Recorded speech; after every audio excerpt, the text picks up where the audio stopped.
On the Canary Island of Tenerife, where the sun shines year-round and tourists enjoy their vacations, lived a family that outwardly seemed ordinary and happy. Tomás Antonio Jimeno González, a local entrepreneur, and Beatriz Zimmermann, of German origin, met as often happens on resort islands. Their relationship led to the creation of a family and the birth of 2 daughters. Olivia, the older daughter, was born in 2014. 2 years later, in 2016, the younger daughter Anna was born. The family lived in Santa Cruz de Tenerife, the capital of the island. Tomás had several sources of income, including a real estate rental and management business, and he also managed an agricultural enterprise. Beatriz devoted much of her time to raising the children and gradually integrated into the local community. The girls grew up in conditions of material well-being. They attended a private school and participated in various activities available to children their age on the island. Olivia, the elder, was serious and responsible beyond her years, while Anna was a typical cheerful and playful younger child, constantly striving to emulate her older sister. However, behind the outward prosperity, growing problems in the couple's relationship were hidden. By 2020, their marriage had completely fallen apart. The separation was not peaceful, but for the sake of the children, the parents tried to maintain the appearance of a civilized relationship. After lengthy negotiations and legal consultations, an agreement was reached for joint custody of the children. Beatriz remained the primary guardian, while Tomás received the right to see his daughters regularly. Beatriz remained in their family home with the daughters, trying to build a new life after the breakup. She tried to create a stable and calm environment for the girls, despite the difficulties of adapting to the new life situation. After the formal separation, the relationship between Tomás and Beatriz became increasingly tense. What began as mutual accusations and disputes about the details of child custody gradually grew into a more serious conflict. Jimeno painfully perceived Beatriz's decision to start a new life without him. He was especially hurt by the fact that his ex-wife had started a new relationship. Relatives and close friends of the family later testified that Tomás's psychological state was causing concern. He became increasingly withdrawn and irritable, with sharp mood swings. In conversations with close ones, he repeatedly expressed indignation that Beatriz had destroyed the family and was taking his daughters away from him. In the first months of 2021, the situation continued to deteriorate. According to Tomás's acquaintances, he increasingly expressed extreme dissatisfaction with the property division conditions and custody rules. He was particularly outraged that his ex-wife was planning to move to northern Spain with their daughters, which would significantly limit his ability to see them. Beatriz later told the police that in February-March 2021, she began to notice alarming signs in her ex-husband's behavior. He would suddenly appear near her house, track her movements, and make ambiguous comments about her new relationship. In conversations with mutual acquaintances, he repeatedly stated that Beatriz will regret it, and that he would find a way to make her suffer. In April 2021, the tension reached its peak. During one of the conversations about the children, Tomás directly told Beatriz that he knew how to hurt her, where it would hurt the most.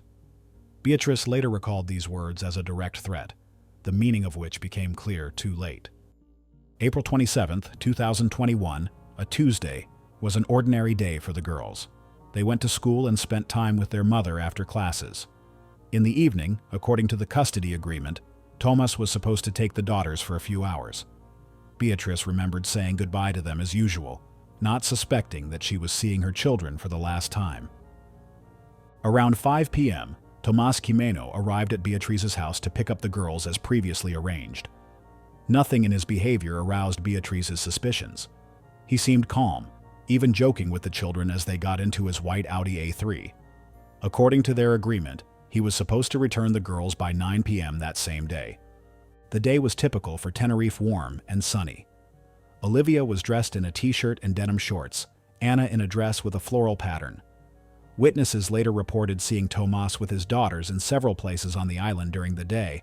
Some noted that he seemed thoughtful but interacted with the children normally. By 7:30 p.m., Beatriz began to worry, as Tomás was not responding to her messages, about when he would return the children. At 8 p.m., she called him, but the phone was turned off. By 9 p.m., when the girls were supposed to return home, Beatrice had tried to contact Tomas multiple times, but to no avail. At 9:30 p.m., alarmed by her ex-husband's unusual behavior, Beatrice began calling his friends and relatives. No one knew where Tomas was with the children. At 10 p.m., Beatrice received a short message from Tomas. "You will never see them again. I will leave you the most precious thing you have." This message caused Beatrice real panic. She immediately contacted the Santa Cruz de Tenerife police with a report of the children's disappearance. Initially, the police did not perceive the situation as critical, assuming it might be another conflict between former spouses, and Tomas was simply late returning the children. However, later that night, Beatrice received another message from Tomas, in which he said goodbye to her and wrote that, "You will never speak to me or them again." By that time, the police had already begun an active search for Tomas and the children, as it became obvious that the situation was beyond the scope of a normal custody conflict. That night, no one yet suspected the scale of the tragedy that was unfolding on Tenerife. Only the subsequent days of investigation would reveal the horrifying truth about the events of April 27th. On the morning of April 28th, the Canary Islands police intensified the search for Tomas Jimeno and his two daughters. The standard protocol for searching for missing children was implemented, including checking all possible places on the island where they might be: relatives' homes, hospitals, favorite recreation spots. The first breakthrough in the investigation came on the afternoon of April 28th, when an empty boat belonging to Tomas was discovered at one of the piers in Santa Cruz. The boat was drifting uncontrolled, not far from the port. Traces of blood were found on board, which were later identified as belonging to Tomas. This discovery significantly changed the direction of the search operation. Witnesses from the port informed the police that they had seen Tomas on the evening of April 27th. He had returned to his boat several times, carrying heavy bags. The children were not seen with him at this time, which led investigators to fear the worst. A port worker who personally knew Tomas said that he had behaved unusually. He was silent, avoided direct contact, and refused offers of help with carrying things to the boat. As the investigation developed, investigators began to reconstruct Tomas's actions in the preceding days. They discovered that a week before the disappearance, he had purchased several heavy anchors at a local marine equipment store. It also became known that he had withdrawn a significant amount of money from his accounts. By the evening of April 28th, the kidnapping of the children had received extensive coverage in the Spanish media. Beatrice made an emotional appeal to the public, pleading for help in finding her daughters. Tenerife residents organized volunteer search groups that combed the island in hopes of finding any traces of the missing children. On April 29th, police discovered Tomas's car, parked near the port. Children's belongings and toys were found in the car, confirming that the girls had been with their father until his arrival at the port. A portable child car seat, presumably belonging to the younger Anna, was found near the vehicle. By this time, it had already become clear that Tomas was acting according to a pre-planned plan. Analysis of his phone conversations and messages in the weeks before the disappearance showed that he had systematically expressed intention to punish Beatrice. In one message to his friend, he wrote, "I know how to make her truly suffer. She will understand what it means to lose the most precious thing." By the third day of searching, it became obvious that the hope of finding the girls alive was rapidly fading. The investigation focused on the waters around the island, and specialized marine units of the Spanish Civil Guard were brought in to aid the search. As the investigation deepened, a picture of a carefully planned crime emerged before the investigators. Examination of Tomas's financial transactions showed that 2 weeks before the disappearance, he had methodically begun closing his bank accounts and transferring money to anonymous cards. He had also sold part of his property at reduced prices, clearly rushing to obtain cash. In a garage that Tomas rented separately from his residence, police discovered materials indicating preparation for a crime. Recently acquired fishing weights, ropes, and other items were stored there, which were presumed to be used for weighing down certain objects when submerged in the sea. Analysis of Tomas's mobile phone showed that in the days before the disappearance, he had searched online for information about sea depths around Tenerife and how currents carry objects away from shore. These search queries, dated mid-April, confirmed the version of a premeditated crime. Particularly disturbing for investigators was the discovery of Tomas's suicide note. In it, he explained his actions as revenge on Beatriz for destroying the family and taking the children away from him. The note was found in his house and dated April 27th, the day of the disappearance. In it, Tomas wrote that he could not live without the children, but would not allow Beatriz to be happy with them either. He directly indicated that he was taking the children with him to a place from which there is no return. In addition to the note, farewell messages sent by Tomas to his parents were discovered. In them, he asked forgiveness for his act, but claimed that he saw no other way out. Tomas's parents, who lived on the mainland of Spain, told police that in recent months, their son had become increasingly depressed and embittered, often talking about how Beatriz had stolen his children from him. By April 30th, the investigation had focused on searches in the ocean. Port surveillance camera recordings confirmed that on the evening of April 27th, Tomas had taken his boat to sea at approximately 7:30 p.m. and returned to the pier around 11:30 p.m. According to expert estimates, during this time he could have sailed a significant distance from shore, where the depth reaches several hundred meters. Meanwhile, forensic examination of the blood found on the boat showed that the blood belonged to Tomas. The traces suggested that he had probably inflicted a wound on himself, but not a fatal one. This, combined with the absence of his body, gave rise to the theory that after committing the crime, he might have attempted to stage his own death and escape.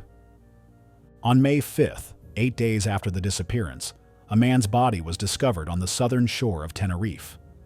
An examination confirmed that it was Tomas Jimeno. The autopsy showed that the cause of death was drowning, and traces of sedatives were found in his system. This discovery confirmed the investigators' worst fears. Tomas had likely carried out his plan and then committed suicide. With the discovery of Tomas's body, the investigation entered a new phase.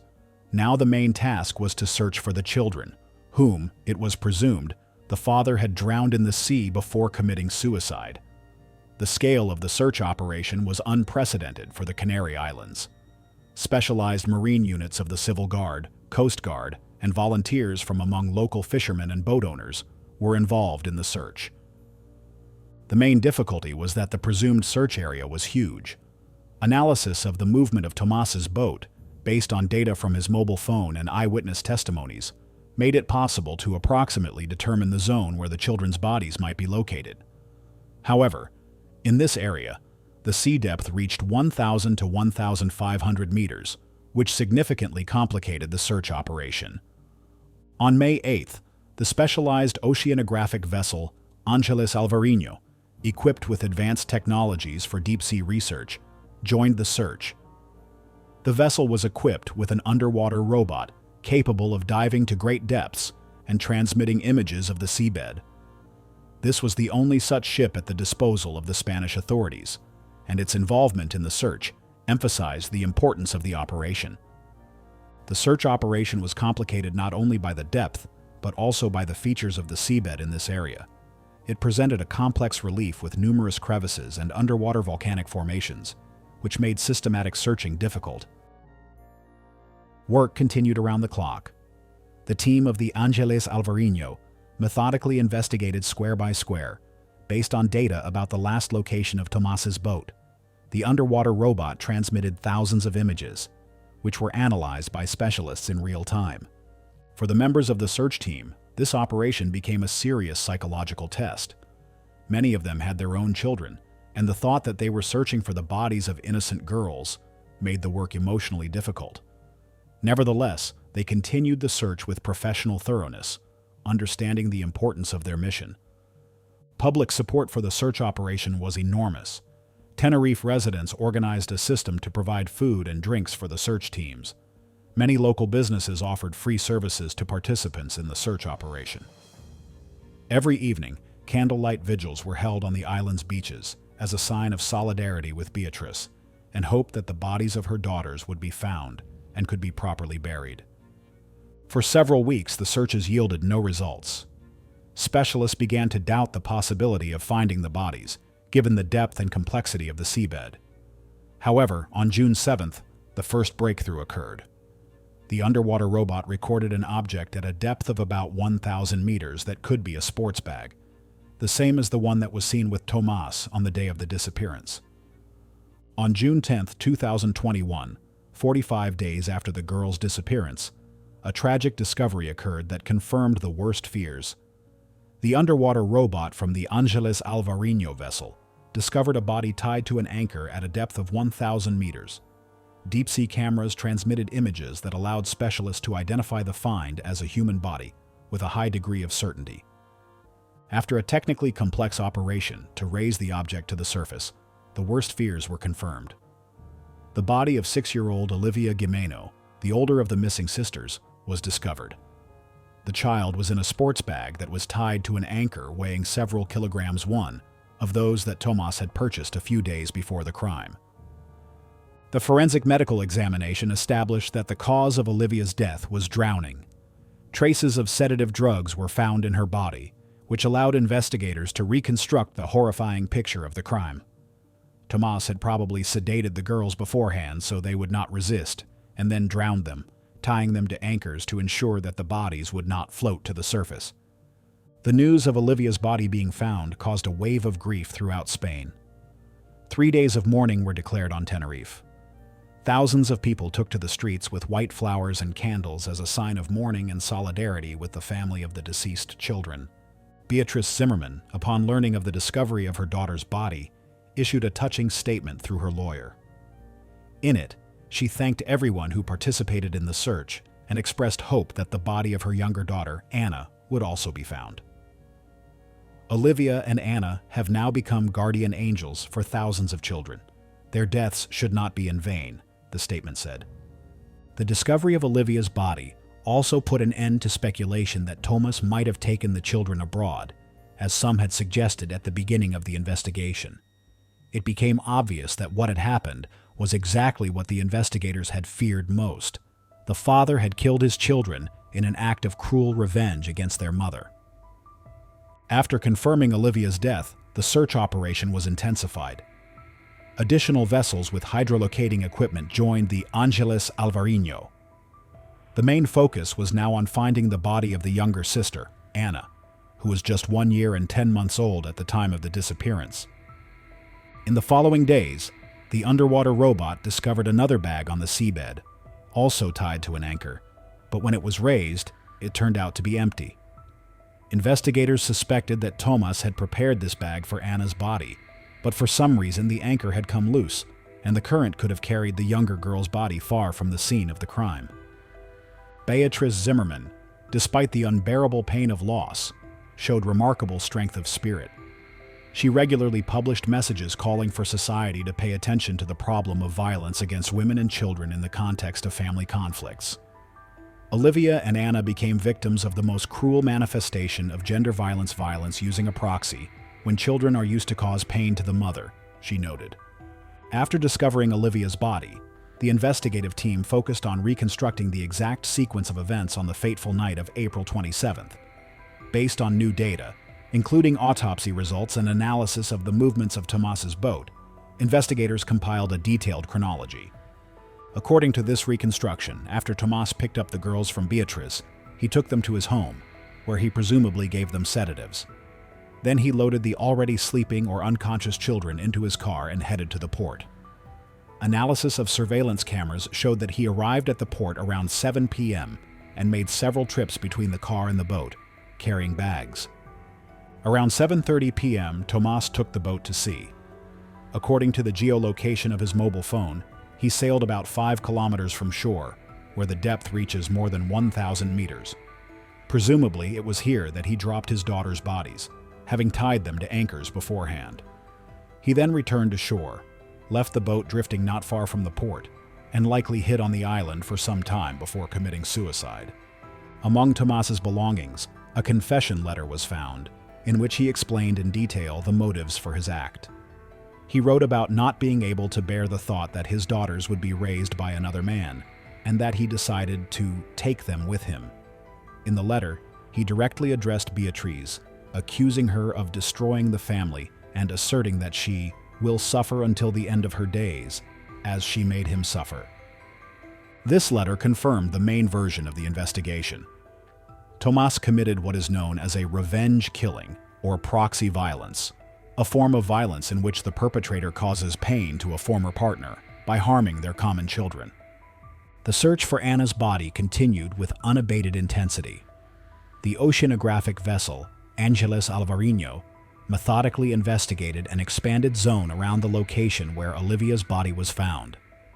Additional resources were brought in for the search, including specialized underwater drones capable of exploring narrow crevices on the seabed. However, with each passing day, the chances of finding the younger girl's body diminished. Experts on ocean currents suggested that if the anchor holding Anna's body had indeed broken loose, it could have been carried many kilometers from the original point. By the end of June 2021, the investigative team had gathered enough evidence to present a complete picture of the crime. It was established that Tomás acted alone, carefully planning his actions with a single purpose to cause maximum pain to Beatrice Zimmermann, by depriving her of what was most precious to her, her children. On June 23, 2021, after 45 days of continuous searching, the Canary Islands authorities made the difficult decision to end the deep-sea search operation. The oceanographic vessel, Angeles Alvarinho, was to return to its usual research tasks. This decision was made after technical specialists confirmed that the accessible search area had been fully investigated several times, and further continuation of the operation with the available resources had no prospects. Despite the enormous efforts of the search teams, the body of 1-year-old Anna was never found. Specialists explained this by a combination of several factors: possible detachment of the anchor due to improper fastening, peculiarities of sea currents in this area, and technical limitations of the search equipment when working at extreme depths. Beatrice Zimmermann accepted this decision with understanding. In her address to the public, she expressed deep gratitude to everyone who participated in the search for her daughters.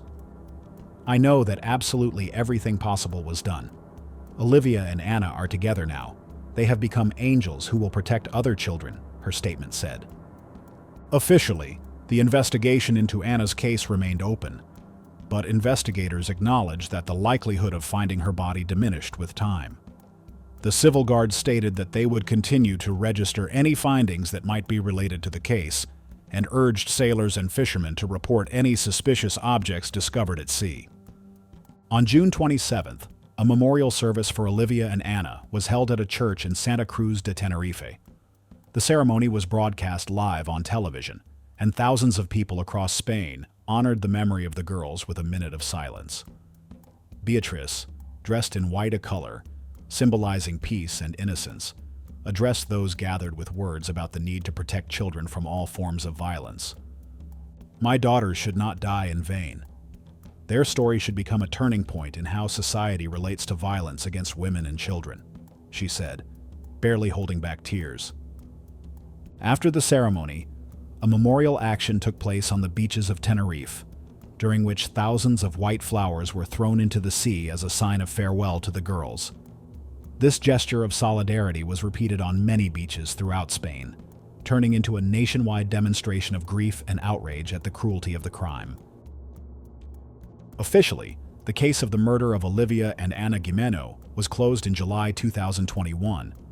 The judicial conclusion confirmed that their father, Tomás Jimeno, acted alone, killing his daughters and then committing suicide. The motive for the crime was recognized as revenge against his ex-wife, Beatrice Zimmermann. The murder of Olivia and Anna Jimeno caused an unprecedented public reaction in Spain. This crime became a symbol of so-called vicarious violence, a form of gender violence in which the aggressor harms children with the aim of inflicting psychological trauma on their mother.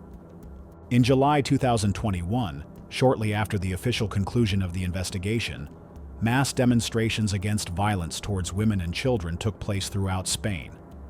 Participants held posters with images of Olivia and Anna, as well as slogans calling for increased protection of children in situations of divorce and custody division. The Spanish government responded to public pressure by initiating a revision of legislation concerning child custody in cases where one of the parents shows signs of violent behavior. A law was proposed, unofficially named the Olivia and Anna Law, which provided for mandatory assessment of the psychological state of parents when deciding custody issues and temporary suspension of visitation rights for parents suspected of violent behavior. The Spanish Ministry of Equality launched a national campaign to raise awareness about vicarious violence, emphasizing the need to recognize early signs of such behavior. Family law specialists, social workers, and psychologists underwent additional training aimed at identifying potentially dangerous situations in divorces and custody disputes. Beatrice Zimmerman, despite the enormous personal tragedy, became an active participant in the public movement against gender violence. She established a foundation in the name of her daughters, the purpose of which was to support children who have become victims of family violence and mothers who are under threat of vicarious violence from former partners. Each time we save a child from violence, Olivia and Anna smile in heaven, Beatrice said during one of her public appearances. The Jimeno case also drew attention to the work of social services and law enforcement agencies. Critics noted that Tomas's threats were not taken seriously enough, which could have prevented the tragedy. As a result, protocols for responding to threats in the context of family conflicts were revised, with special emphasis on situations where there are children in the family. By the end of 2021, the story of Olivia and Anna had become part of the public consciousness in Spain. Their names were mentioned in debates about child protection, gender violence, and reform of the custody system. The tragedy on Tenerife transformed from a private case into a powerful symbol of the need for social and legislative changes. The case of Anna and Olivia Jimeno became the subject of in-depth analysis by experts in psychology, criminology, and gender violence. Specialists noted that this crime was a classic, although particularly cruel example of vicarious violence, also known as proxy violence. Psychologists who studied Tomas Jimeno's behavior before committing the crime identified a number of alarming signs that could have been recognized in advance. His obsession with control, inability to accept separation, direct and indirect threats to cause pain to his ex-wife, where it would hurt her the most. All these were classic markers of potentially dangerous behavior. A particularly important aspect of this case was society's realization that infanticide can be an extreme form of violence against women. In his suicide note, Tomas directly indicated that the murder of the children was for him a way to punish Beatrice by depriving her of the most valuable thing in her life. This was not an act of love for the children or a desire to protect them, as is sometimes claimed in similar cases. This was an act of pure revenge, experts noted in their analyses. Criminologists emphasized the careful planning of the crime, indicating the deliberate nature of Tomas's actions. The acquisition of anchors, the search for information about sea depths, financial manipulations. All this testified that this was not an impulsive act, but a cold-bloodedly planned murder. Legal experts drew attention to the vulnerable points in the existing child protection system. Despite Tomas's previous threats, he retained the right to regular unsupervised meetings with the children. Lawyers emphasized the need for a more thorough risk assessment when resolving custody disputes, especially in cases where one of the parents demonstrates signs of controlling or violent behavior. Sociological studies conducted after the tragedy showed that society is not sufficiently aware of vicarious violence and its signs. Many erroneously believed that if aggression is not directly aimed at the children, then they are safe. The case of Anna and Olivia dramatically disproved this misconception, showing that children can become the main target of aggression from a parent seeking to take revenge on a former partner. Another important aspect of the analysis was examining the role of social services. Critics noted that, despite the growing tension between the parents, there was no adequate assessment of the children's safety. Specialists called for the implementation of stricter risk assessment protocols and regular monitoring of families where there is a potential threat of violence. Analysis of the Jimeno case also included consideration of the broader social context. Experts noted that society still tends to downplay the seriousness of emotional and psychological violence, often not perceiving threats as harbingers of real actions. This is especially dangerous in the context of family conflicts, where emotional tension can quickly escalate into physical violence. A year after the tragic events on Tenerife, it could be said with certainty that the case of Anna and Olivia Jimeno had left a deep mark on Spanish society and legislation, becoming a catalyst for significant changes. The foundation created by Beatrice Zimmerman in memory of her daughters had transformed into an influential organization dedicated to protecting children's rights and preventing gender violence. The foundation provided psychological support to children who had witnessed or become victims of family violence, funded research in the field of early detection of signs of vicarious violence, and conducted educational campaigns to raise public awareness. In April 2022, on the anniversary of the girls' disappearance, the Spanish Parliament passed the Olivia and Anna Law, which introduced substantial changes to the procedure for resolving custody issues. According to the new legislation, judges must take into account any signs of violent behavior when making decisions about custody and may temporarily or permanently restrict access to children for parents who pose a potential threat. Additionally, a specialized risk assessment system was created to identify potentially dangerous situations in families experiencing a breakdown in relationships.